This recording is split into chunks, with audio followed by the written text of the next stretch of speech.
Politician. इसमें जो अदब गांधी, नेहरू और आजाद के जमाने तक तो किसी की हिम्मत थी नहीं, तकसीम ने उनको भी मजबूर किया।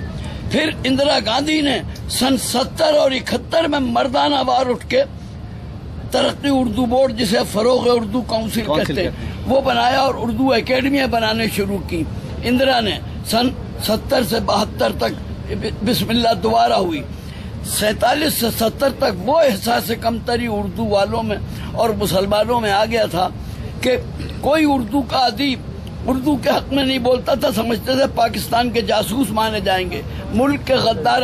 उस दौर में भी गुलजार देहलवी ने शमशीर बिरहना की तरह कश्मीर से काली कट तक और बम्बई से शिलोंग तक जूते मारे हैं। ओपनली तकरीरें, निडर और बेबाक तकरीरें की हैं। चलिए, ये तो उर्दू के हवाले से आपने बताया। जिम्मेदारी की बात कहीं अदब वालों पे नहीं आती, अदब नवाजों पे नहीं आती, अदब शायरों पे नहीं आती? आती है। शायर लोगों में जब सुखन फहम नहीं रहे तो एहसास कमतरी पैदा हुआ।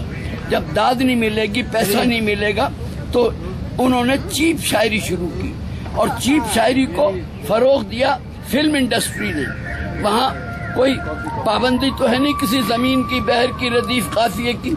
वहाँ तो उम्र को उम्र कहेंगे, हम अक्ल को अकल कहेंगे।